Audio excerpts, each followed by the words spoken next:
Lord. I Oh, got somebody saying they can't see anything. that might be on your end, sir. Okay. I mean, I sent them the link, but But we are live. We are okay. live. We are live. Um, yes. So, hey everybody, this is your girl Tiffany R. Sings, aka Tiffany Mosley, aka TR Sings Marketing. I am so excited to have this guest with me here on this broadcast.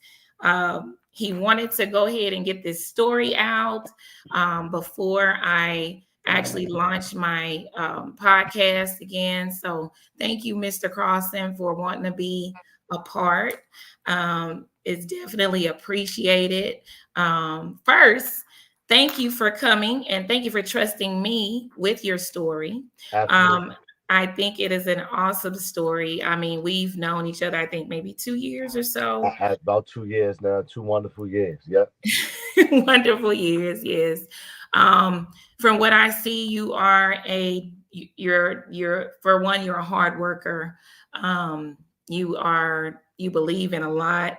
You have a lot of great potential, Mm. and I am so excited that Pour it on thick, Tiffany. Pour it on thicker. I'm excited that you are doing well, in spite of the story you're going to share with us, which some people, which I told you before, would not have made it to your point and where you are in life. Mm. So I'm going to stop talking, but I want you to first tell everyone who you are and where you're from. Okay, that's great. So my name is Richard Crosson. I live in Baltimore, Maryland. I've been home 2.5 years after serving 20 years in prison. Uh, I was sentenced to life when I was like 19, 18, 19 years old. As I said, I served 20 years on that. Um, yeah, so like I came home in January 2021 on my mother's birthday, uh, January 15th. And that was a glorious event. My mother and Dr. Martin Luther King's birthday. So that was a glorious event. And like I said, been home I've been leave. It's 33 months or 30. It'll be 33 months. It'll be 34 months actually on the 15th, on the Okay. 15th of November. Okay. So, Yeah, so I'm just making strides. Every day is Christmas. That's the yeah. motto I believe in. So Every day is almost Christmas. 4 years. Yeah, For almost the 3. Oh, almost 3. almost three. Mm-hmm. Yeah, Yeah, you're right. yeah, almost 3 years. Yeah. Yes. And so tell us first, because you're launching a production company Right, called right, Life. Yes. Tell us about life, that. right. So Life After Life Productions. That's what um I started while I was in Houston. As you know, I was living in Houston for much of last year. I started this company there as a production company to get my plays off the ground. While I was serving the 20 years in prison, God gave me this vision of a playwright. So I've been being obedient to that vision. I thought Houston, Texas would be the foundation for Live Life After Life Productions, but instead, I think I'm gonna move it right up here to Charm City, Baltimore, and get it cracking in my backyard. I'm excited about that. I do think that that's a great idea to, actually start where you're from, where you grew up, Hmm. where you were born. It helps with developing your story, and it Yeah, also helps with the listeners, the audience, with background knowledge. yeah. So that's an awesome idea. And Um, the irony is, I'm in the Redskin room in Baltimore City. They hate that, right? But it's like I'm just bringing a little. I was actually raised in the Washington area, so I'm bringing a little bit of that flavor out here to Baltimore City, and going to okay. try to mix the two, right? So it's another ingredient that I'm adding to this production. Right, right. Well, first, I want you to go into also what age did you go to prison, and kind of a little summary on how did you get there, and then we'll talk about where you thought you would be at this time. Okay, all right, no problem, no problem. So as I said, um, I went to prison. I was going to prison on and off as a teenager. I think one of my first incarcerations was like 13. Was Mhm. out there for a few months, and then as some of your listeners might know, it kind of escalates as you move about throughout the system. Right. For a moment in time, I was a homeless teenager when I went off to prison. At actually 18. Um, then at 19, I was sentenced to life, and then along that journey is when I discovered who I was and realized that it was meant for me to tell stories because I Mhm. wanted to get my own story out there. As a lot of people, we are not just all the sum of our mistakes. You know Right. what I mean? And so I realized that while I was serving this life sentence, that for when I knew in my soul I wasn't going to die right here, and I knew that in order for me to get out, I had to begin to literally right my wrongs. You know what I Mhm. mean? And as I began to right those wrongs, things transformed for me in court, and voila, here I go. But Right. it all started, in that jail cell. Right. And you were sentenced to life. And talk Eh, about how, when you got, how did you find out you were going to be coming home, Okay, and so how that was? right, so I was sentenced to life, and actually, it might be 22 years ago today. When I really think about it, I think I was sentenced on this day in 2001. And so then in 2003, that sentence was vacated. I'm never Mhm. gonna forget the day. It was like 10 o'clock at night. I'm watching Martin. I'm literally in my cell watching Martin. I get some legal news. They give me the envelope. And I don't know if you remember, Martin used to do this thing, woo, woo, woo, woo, when he got real excited. And I remember getting the envelope, reading it, and all I knew was to skip to the back and look for a decision. And that decision was vacated. And so then the decision was vacated. And then that was 2 years in. I spent the last 18 years just trying to get out. At that time, I took a plea to 35 years, suspended from the life sentence. I Wow. served 20 years on that. And as I said, I came home in January 15th of 2021. All right. Right. Well, y'all, if you're sharing this video, please share this video for one. Mhm. Put some Woo, woo, woo, emojis. woo. Yeah. Put some emojis in there. Mhm. This guy is definitely a walking testimony Mhm. for others. And so, with Life After Life Productions, let's talk about your target audience and what you want to do with that. Okay, so that's great. So, like I said, my writing actually started in prison. So Mhm. while I was there, very much like on the cell phone that I'm talking to you on now, I began my writing journey. I wrote the novel, my first novel. I published it in 2012, and that's when I began to like seek out who my audience was. When you're Mhm. writing a novel, it's like you're kind of writing it for everyone. You don't really know how to target that demographic, but as years went on, I got to see who was buying my book and who was talking to me. I realized it was everyone, right? So though I have a black story, a rather unique story, um, my audience, it would always be everyone because again, I believe as a human race, we all are kind of integrated through our experiences. A lot of us experience the same thing and just we don't Right. know it because we categorize everything. Yes. So the current play that was going to be my first production, the last black family in Windsor Mill, is a family story, and I'm really using um, family traditions to tie it in, like again, so it relates to everyone. Right. I don't know if that makes does it. I kind of No, yes, ma'am. I follow you. We've talked countless times Mm-hmm. about it, but I want us to also share maybe how we met, and how I'm actually doing marketing for you now, and give Wonderful a story. little, yeah, history on that. Okay. So I mean, so to tell your viewers, we met last year in Houston. Um, Ironically, I was 18 months from removed to serving a 20-year sentence. Somehow, I was your supervisor, and the irony of that is only in America could that happen. Me coming from my rough and tumble background to be a supervisor of a woman that is accomplished, has a master's degree, taught beautiful children. You're a teacher, and I was your supervisor. Only in America does that happen. And Right. so we stayed in Mhm. touch. I've told you my visions. You helped me tinker with my writing, editing, and certain things. And now you're doing this, and it's a pleasure to be a part of your network.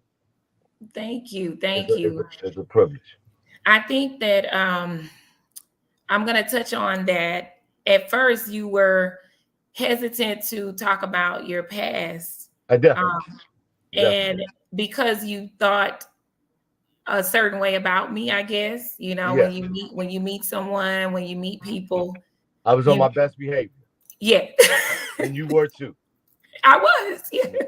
And so we think that people won't receive us, or um, and hear our story. Talk to people about, people receiving your story, and like not judging based off of how someone looks, because you never know who will be the next person that you I mean, meet. yeah, and I mean, obviously, I could just start with you. I mean, again, I was 18 months out of prison, somehow, working for this wonderful company called At Scale, that employed me as a supervisor, and then, which, I was supervising you.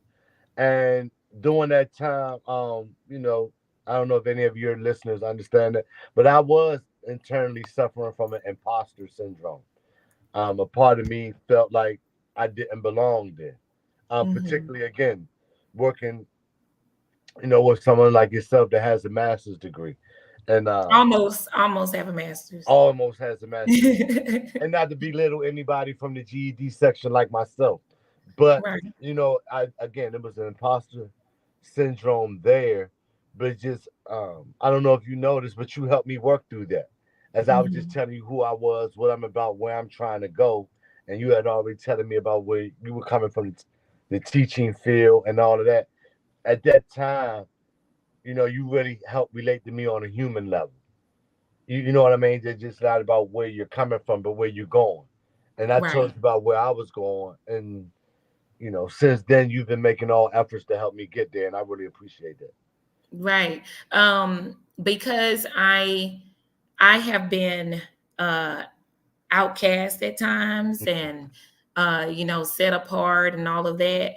My heart is like, I'm for people. I'm Mm-hmm, for those people that I'm for everybody, but mm-hmm, I am definitely for those who have been like shoved away, or outcast, or they look different. mm-hmm, They may not look like, what we want to mm-hmm. publicize, because people are people, Yeah, right? people are So people. as a believer, we're supposed to be encouraging people, Mm-hmm, not being ugly to people, mm-hmm. or looking down on them. So I knew you had a story, but I didn't know it was that story. I'm gonna be Yeah, honest with you. yeah. Um, because you talk very well.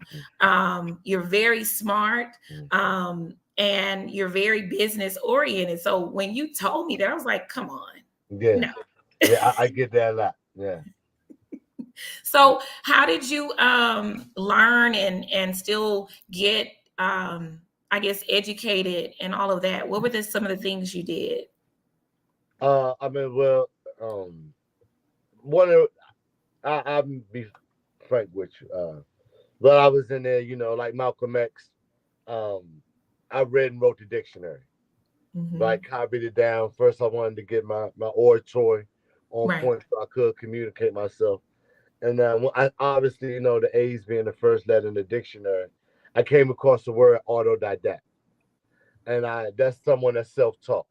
Mm-hmm. And I began to meditate on that word, and along my journey, prisons don't have the best conventional education, so you really have to seek it and be determined, inform yourself. And while I was in there for those 20 years, I became determined to be a autodidact, but not only just that, I wanted to sufficiently educate myself. I wanted to be like well read, Mm-hmm. so I could talk to a diverse group of people because I knew getting out that it was going to be the Rolodex that I had in my phone, not necessarily the Right. money in my pocket, that was going to change my circumstance. So I just Right. tried to learn a lot about whatever I could so I could better relate to people. If that answers your question, Yes, it does. you know. As far as you going to prison and things like that, what can you tell our younger generation today about some decisions that they need to make to better themselves and not get, I guess, put in the wrong spot? What would That's you a great share with? question. And I believe I might have spoke to you about this before. One of the biggest things that I could speak to youth about is challenging yourself to find the courage to be yourself, and even having the wisdom to understand that, like, you are not your friends. You are not what you see on your Instagram timeline. You are not what you hear in hip hop music, particularly, that young black demographic, or a lot of these kids are gone off rap music, as I was. And again, I identified with my friends, rap music, my environment, and I thought that was who I was. You know what I mean? But I had Right. to dig deep and like ask myself questions. I had to interrogate myself. And when I speak to youth and maybe even people that are not so young, I challenge them to interrogate themselves, ask themselves who they are and why. Right. You know what I'm saying? And then have the courage to display that. And when you Right. find yourself having that courage to display that, you realize that, a lot of who you thought you was just a facade. Hmm. And you said you talked about the rap music. So Mhm, let's go back to that piece. mhm. Um, what were you listening to and what was I getting mean, you? like, okay, I mean, I'm a 41 year old man, so back then it was Tupac and Bone Thugs and Harmony and Snoop. I remember I was so gone as a youth, I wanted to be Tupac and Snoop Dogg at the same time. You know what I mean? I remember I would wear my hair like I was Snoop Dogg, but I got a bandana on like I'm Tupac.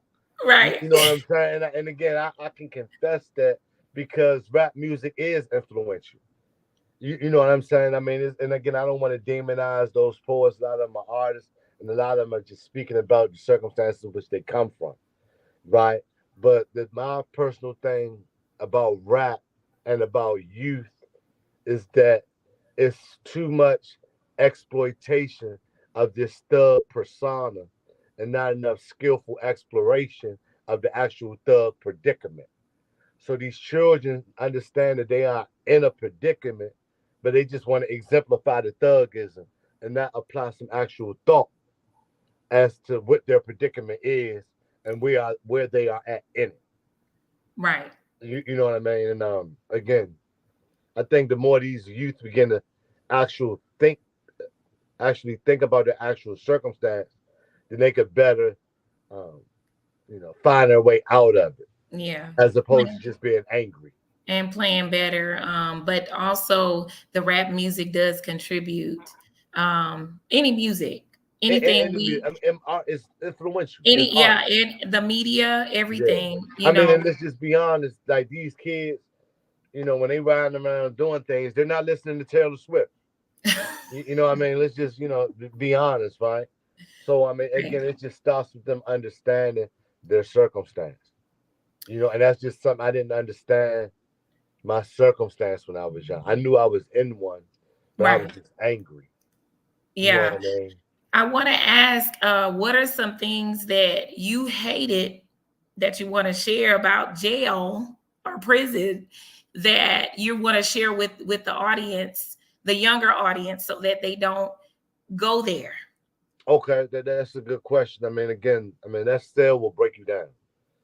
I'm not trying to, scare anybody or even depress anybody's Sunday night, right? But again, that cell and the solitude and the commissary and listening to the farts of your cellmate and even just being in the cell. This is real. Our system in America takes two strangers and puts you in this tight room where you have to live and you have to coexist with somebody that you do not know. You have to go to sleep in a cell, in a confine, in a locked door with someone you do not know. Right. To any youth listening to this, to any woman or man that has a child that might be going off in the wrong direction, I mean, think about telling your child that if he or she does not get under control, the system will take them and put them into a cell with a stranger, Right. and the door will be locked, and you have no idea what that stranger in the cell with that person that been through, what demons they have, and Come you have on to go to now. and you got to go to sleep around that. Right. You know what I mean? That should be enough for anybody who wants to sleep with a stranger. Right. It's not normal. It's And a then form of and like you said about we don't know what demons they have. we don't know what demons they have. But And I'm expected to close my eyes and go to sleep around Big Bubble. You know what I mean? It's a lot. There's a lot. were you a believer in Christ when you went to prison, or after you were there, you actually, I mean, I know we have this sense of we go to church when we're kids, Mm. we go with the parents, Yeah. but did you actually have a relationship with Christ before No. you? No. Um, as I said, I was homeless at the time of my incarceration. Um, my family had just been evicted from their home, so I was out there, and it wasn't until and again I say this in full disclosure, just I didn't go to jail an innocent man. I'm not here to say I was wrongfully convicted. I was a wild teen, a lot of remorse for what I did back then. Though to answer your question, while I was in that cell, Right. something began to speak to me. I knew I wasn't going to die there. Though the judge said life, Mm, no parole, something spoke to my spirit and just told me that wasn't the end. And so, from that wow. speaking and understanding, I had to begin then to realize what was it meant for me to do to get out. And Mm, I was stabbed 13 times when I went to prison. 13 right. times. Um, right You here, all you up and were down my arm, on stabbed. my leg, in Go my back. sleep. Pause. You say you were stabbed 13 times in prison? I was stabbed 13 times. 6 months into my incarceration, I was stabbed by a stranger, my cellmate, in my sleep. Wow. I did not know him. This situation was totally unprovoked, and but it was something that was meant for me because I said I wasn't innocent, but I survived. And it was during that helicopter ride to the University of Maryland shock trauma, landing on that roof, getting a zip on my stomach, having to go through um, immediate surgery. Uh, it was during the recovery of all that I knew it was something better. But I had to go through that and learn empathy. Being stabbed 13 times in prison when you ain't got no family, no girlfriend, no nothing to come comfort you, you're going to learn empathy. It's going to humble you. And that's what that circumstance did to me. Uh, And I believe that is what led to a spiritual awakening. Allow myself to be humbled by that. Right. Yeah. So 6 months in, you got stabbed 13 times. Yeah. Um, And can I add something else, Miss Tiffany? Just yes. again for any young people that might be listening, or parents of knuckleheaded young men. Um, it's like when you're a youth, you walk around with a chip on your shoulder. You think you can't be beat. You think you're so cool, and prison rips all of that away. And then you faced with a choice: do I continue to fight for what I think I am, or do I rediscover my purpose? I'm going to prison and never had lost a fight and never been a victim, and then to become victimized, I had some thinking to do. Right. Do I try to prove that I'm tough, or do I just humble myself and again discover my purpose? And I chose that. A part of me wanted to go and seek retribution for being killed or for being stabbed, which could have potentially caused me to die in there. Or Yes. I had to kind of wash my hands and turn the other cheek, if you will. And I So did realized that it was strength and restraining myself. right. So did they I'm gonna ask this because sometimes this doesn't happen. Did they separate you from this person? No, and that was the ultimate test. When I left out of that hospital and I Wow. recovered, they put me right back in the same spot where I got stabbed. That was the truth. It's almost to anybody in the hood. It's like you get shot in your neighborhood and you go off to the hospital, but you still have to go back home. And you still have Wow. decisions to make. Do I try to seek retribution, or do I consider the steps that even had me there in the first place? And again, a lot of us too often try to seek retribution and Right. continuing on that cycle. I decided to humble myself and stop the cycle. I wasn't going to seek retribution to the man that stabbed me. I ended up seeing him again. I didn't want no trouble because I realized just because I could go down that road, it doesn't make me a coward or anything else if I choose not to. Right. Because at the end of the day, it's me versus me, not me versus anybody else. And that was Exactly. a pivotal lesson learned.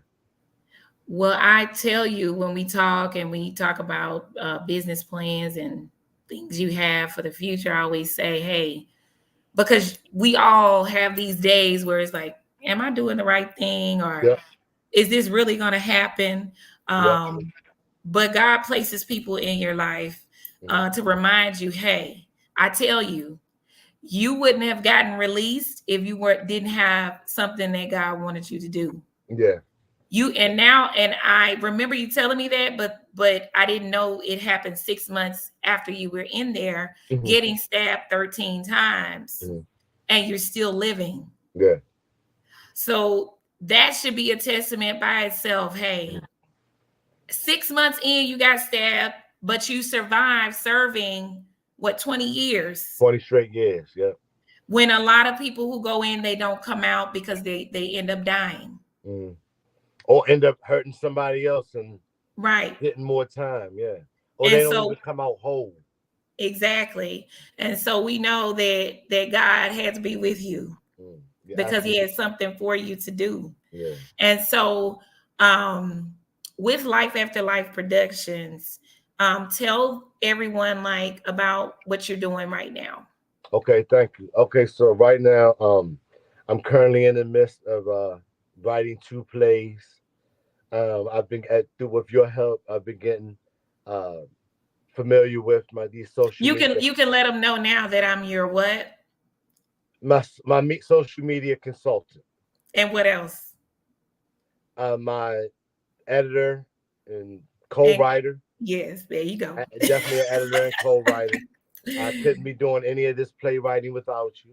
No, you Again, could. You could. yeah, I mean, nah, but it wouldn't be done. I would be bluffing. I mean, you've been helping me move around. But again, as it comes to social media, I'm writing 2 plays, and they won't be completed until the end of this year. I hope I to be bringing them to the people sometime next year. But right now, I'm just using YouTube, Instagram, and social media to just get my personal message out there.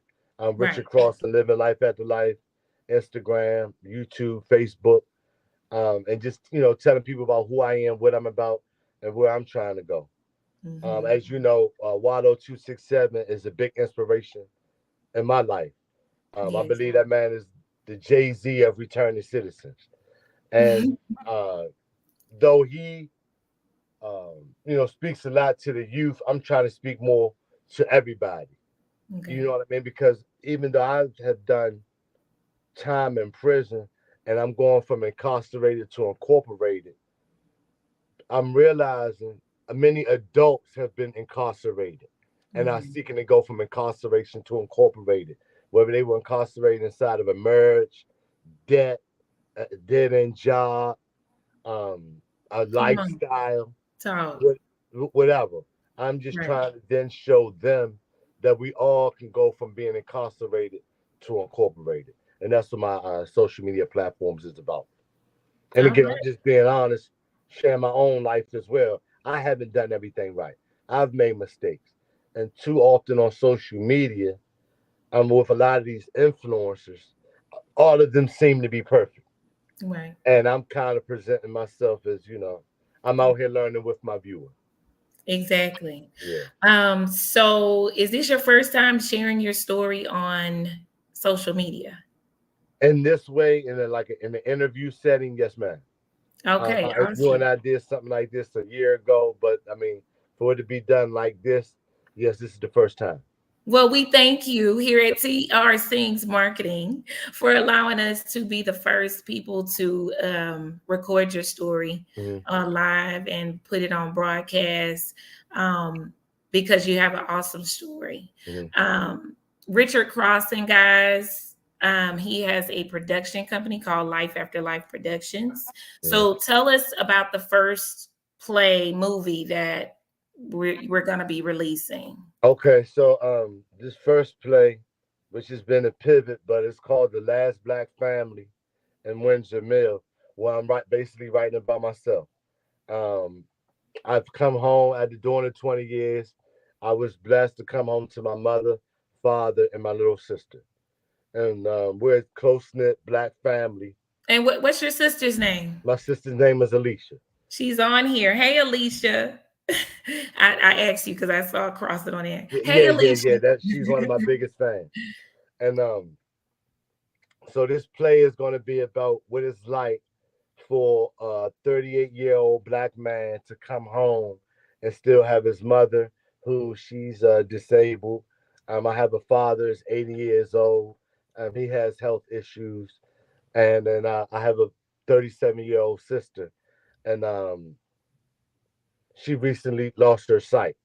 And so we're all in this family together, going through our own unique trials and tribulations, but yet in a beautiful way, we all rely on each other.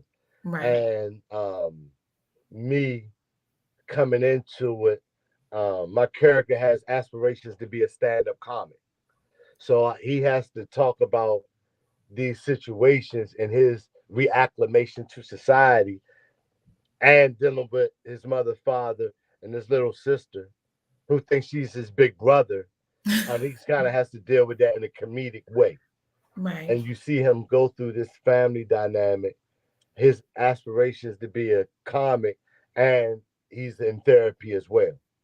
So you Mhm. just get these slices of life from all the characters, all of them, Right. each one of them going through their own unique trial. That sounds great. Yeah. I always said when people they connect to a story, Hmm. they connect to a feeling, Hmm. and so we can be selling a product, but if they can't connect with the person, they just gonna scroll on by. Absolutely, absolutely. It has And to be some, right, exchange there. exactly. So Yeah, your sister said, "Good job" and hi, yeah, hi, yeah, Alicia. yeah. That's one of my biggest fans right there, and again, last black family in Windsor Mill.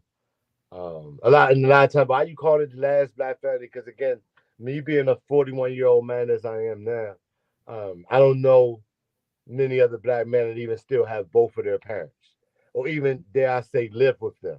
Right. So I'm part-time caregiver to my parents, and um, I'm looking real forward to this production. I'm looking real forward to it.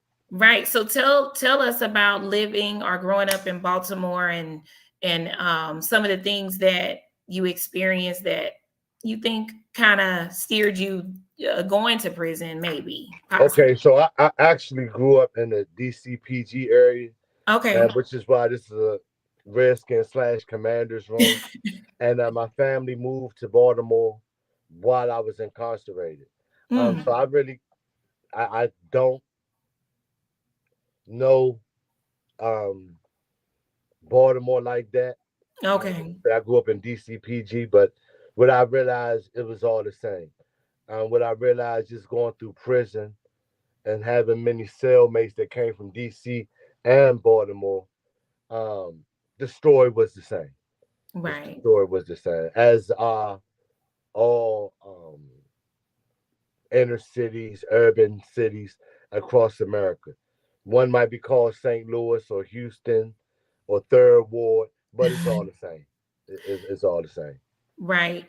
Would you say the area in DC was more urbanized, or was it suburbs? Oh well, and I actually again I was living in the suburbs of DC, but it was very much urban. Right. Same drug infested, crime Mhm. infested community that unfortunately turns out too many of our young black males, but that's what we had to come through. Hey, B songstress. She says, "Love you, Richard, and I believe totally in you all." I appreciate that. Thank you. Thank you. So, in DC, you talked about the drugs and things like that. How were your friends, or who did you hang around? Again, How were how? I mean, I had four friends. One of them actually died while I was in prison, Oh, and sorry. just seeing them, that's actually a good question because seeing my friends growing up was like a direct reflection of how blessed I was because none of my friends had their dad. Mm, I'm fortunate enough to have grown up with my mother and my father. Unfortunately, the syndrome of crime and poverty didn't leave me unaffected, even though I had my mother and father. But just seeing my friends grow up in single mother households, and again, it was just a reminder that I was blessed and remain so. You know right. what I mean? You know, But that's real. sometimes in our environment, too, is being an educator, um, peer pressure, Hmm. uh, wanting to be you want you no one wants to be alone. I Yeah, mean, we all want to be a part of they that group. a part of something, you Yeah, know. yeah. And it's funny you say that Sweet baby. because as a Gigi, black yes. man She said growing up, Gigi.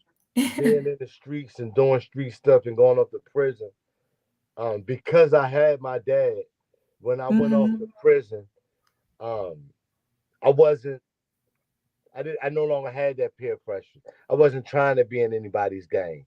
Right. When I got stabbed and got over that and the embarrassment of that, it was the fact that I had my dad and I came from a family that I was able to kind of transition past that, and I didn't think I had to prove that to anybody. Mhm. Speaking to a lot of youth today, they often feel that need that I have to prove my manhood. I have to prove my purpose Right. by doing something reckless. But you prove your purpose by demonstrating something from within, a passion, a dedication, a skill, a talent, being there Yeah. for someone else. That's how you prove your purpose, Right. right? Um, but we live and we learn. And I just have to tell the audience you always start preaching. Yeah, and I'm trying to, I'm trying to save that for the plays. I'm trying to preach in the plays. Yeah. Yeah, you start preaching. Gigi. She said Gigi. B songstress is Gigi. Oh, Gigi. Right. I know who that is. Hi, Gigi. Yeah. Yeah, so definitely we're waiting for your story. We're working. I just wanted you to say I was your co-writer, Yeah, really. you definitely are. And a fabulous co-writer you are. Yeah. My first opportunity to co-write. So Mhm. thank you Mhm. for the opportunity. And we are hoping that you can kind of do some shooting out here as well in Absolutely. I can't wait to Houston. come back to Houston. Yeah. Can't wait. Because of the areas that we need Mhm. for the production and things like that. It's a Mhm. lot that goes into it. Yeah. But I believe in you. You got people out here, Alicia, I'm sure your family, Gigi, Mhm. other people. Y'all share this video, please. Share this video. Gigi say, hey, little brother, I better be a part of the play. I'm Yeah. sure you are, because we need some people in there. Yeah. Okay. Yeah. Yes. So tell everybody how they can follow you on social media. Okay, so I'm living life after life, Richard Crosson. I live in life after life on that's my YouTube, that's my Facebook, and that's Instagram. Well, we Living life at, changed it. We and changed we it. just recently changed it. Everything is living life after life, Not living life. life, life after life, life after life. Shout out to her. Life after life, Richard Crosson. That's what I'm about. That's the mission. Life after life is that's what we doing. That's what we doing. Right. Yes. So guys, please follow, share. I want to also let me see if I know how to do this real quick. I'm No, sure I you know don't. how to do But I do want to put your Cash App in here it. for those who may want to bless you. Hmm. I'm gonna put it in here. So what is your Cash App? It's grateful juice. Grateful juice. It's a cash app I started when I first came home. I was so grateful for the donation. I didn't have anything, and yeah, we still getting this thing going. Okay, awesome.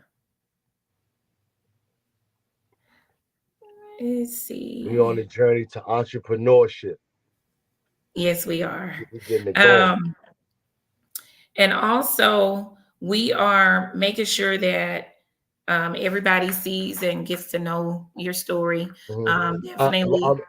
I'm so I would be remiss if I thought I had a copy of my book. As I said, while I was in prison, I wrote a novel. It was called Too Hot for Urban Lit, All Volume One. right.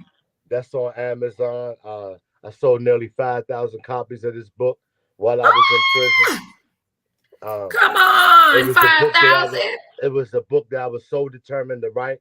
I literally wrote it on a cell phone while hiding under my mattress from the police because I knew this story had to get out there. Eventually, I'm gonna sell it to 50 Cent, and it's gonna be on Stars. Oh my If you had a chance to get God. it now, while it's still in paper book, Amazon, Richard Crosson, Too Hot for Urban Lit, Volume Can One. you tell them you made a mistake and you didn't put your co-writer on that book? I mean, I didn't know my co-writer at the time, but I'm about to start writing my memoir, Living Life After Life, Manifesting the Destiny, and your destiny gonna see Tiffany Mosley name as co-writer on the cover. Oh my God. Thank you, B. She said, Tiffany, I like your show. Y'all, Yeah. I had a show 4 years ago Mm-hmm. and I stopped it. Mm-hmm. And so because I've been busy with Right. everything. Right. And I'm relaunching my podcast in the new Right. year. So thank you, B. That was encouragement. I'm like, do I need to open it back up? I Yes. guess Yes. Yes. so. Yeah. And so you sold 5,000 copies. Yeah. Um, Roughly about 5,000 copies last time I checked. Again, all that's on Amazon. I published it in 2012. I wrote it on a cell phone in prison under a bunk. You know what I mean? But I Come was on, Mr. Crosson. right. I was compelled to get this story out of there. I was compelled. And again, What I is the know the big. story? Give us a summary of the story. And again, it was about a guy that was trying to dismantle prison industrial complexes. Mm. It was just trying to break them down systematically. and you can Wow. take from that what you will. But it was a great book. I had a great time reading it. I mean, writing it and reading it. And I mean, and I wrote it on the cell phone, hiding under my bunk from the police. How cool is that? You know what Really I'm saying? It cool. still managed to, again, and there they don't want you to have a voice. You're just a number in there. You know what I mean? And then again, and I don't want to get too political here, but we have to begin to rethink crime and punishment in America.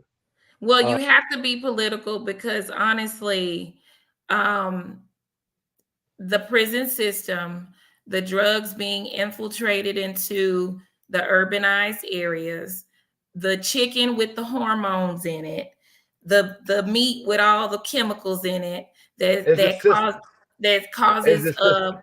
black women to have multiple miscarriages. Mhm. We can go on and on. On and on and on and on about the plight in our system. So then when we see crime, and dare I say, a lot of criminals are victims too. I know Right. that's not the sexiest thing to say, but a lot of criminals are victims too. And so then we send these youth off, men, women, off to prison, and then we expect them to come home cleaner than what they was when they went in. But we left them in there with nothing. Like I said, Right. I had the mouse I had to go through just to write a book and get it out because the system is designed to suppress and destroy. Even if after you suppress and destroy in your community, then you go off to prison and continue to be suppressed and destroyed. So we have to begin to rethink how we are incarcerating people in this country. Wow. That's a Hey, conversation for another day. hey, Pastor Will Simon. Okay, thank you. I'm gonna keep the show going. Yeah. After Pastor Will Simon sent me a donations day to my Cash App. Ah, I love it. I love it. I love it. He probably like, what? No. So I want to say, I'm sure you've heard it, and I hope you've heard it, Mr. Crosson. Hmm. Um, you're an inspiration, okay? Thank To me. you. All right. You're an inspiration to me and you're an inspiration to others. Mhm. There will be times when you second guess yourself, but remember that you were still supposed to be in prison. So there's a Absolutely. reason that you're here, Absolutely. and you're out and you're able to share your story. Mhm. Another thing I want to say to you is I'm proud of you I appreciate that. because um, a lot of our Black men don't hear that enough, right? And there's one thing where you're trying and you keep getting the door closed in your face. There's another thing where you're not trying. So you got two categories. Are you trying or are you just sitting there expecting someone to give you? And I know that you have not done that and that's not who you are because you said in your bunk in a prison, you wrote that book. Mhm. You sold almost 5,000 copies. Mhm. So to anybody out here who's not working, you don't have you haven't done a business, you trying to ask people for money every day, you waiting on somebody to give you something. Mr. Crosson was in a jail cell Mhm. and wrote a book. Mhm. Hello, somebody. Yeah. In a bunk Yeah. with all of those things that could have prevented you from getting it out. Mhm. So I want to say I'm proud of you. The guys, y'all let this be a inspiration to you. Go ahead and do it. We're out here free, Free. walking free. None but chances and choices. You Chances, got you that's all got you got. paper, you got computer, we got cell phones. You can start writing on, different things that we can do. But we're so used to being given stuff, Yeah. and we're Yeah, we not got to used get out of to that mentality not of having. entitlement. Of Exactly. entitlement. Yeah. So, is there anything else you want to share? We've been on here a good 50 minutes. Mhm. Um, thank y'all, listeners, for tuning in. Please share this video. You're going to be hearing more from Richard Crosson, Life Absolutely. After Life Productions. What do you want to leave with the listeners before we go today? I thank you for that. I mean, what I want to leave with the listeners is that again, I'm somebody that you know, I died several times in this life. And I'm sure as people listening to this, they've died or been through something and they just did not think they were going to be able to get through it. But I'm telling you, if you continue to just have a vision for yourself, it starts with imagination. It's not sky is the limit, it's imagination is the Right. limit. And wherever you imagine yourself being, that's where your feet can take you. But at Right. first, you first have to imagine it and be willing to put in the work Right. to prove that that can be your existence. So just believe in yourself and stay encouraged. Awesome job.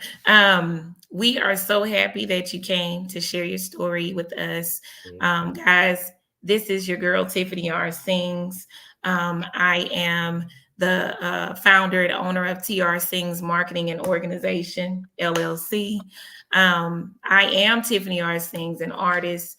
And we're going to be shooting our relaunch podcast starting in January. So, Mr. Crosson, we want to thank you for coming on to my platform for TR Sings Marketing. And we want you guys to share this video. I dropped this Cash App in here. It is $ Grateful Juice. Grateful Juice. I'm going to send you $5, Mr. Crosson. That's what's up. That's for gas money in the morning. How about that? You know, I got jokes all the time. Yeah. Well, we thank you guys for tuning in. And we'll see y'all next time, guys. And follow my page, TR Sings Marketing. Follow Life After Life Productions on everything. You can find Mr. Crosson and watch his videos. Yeah. It was a pleasure. Bye-bye. Bye-bye. Thank you.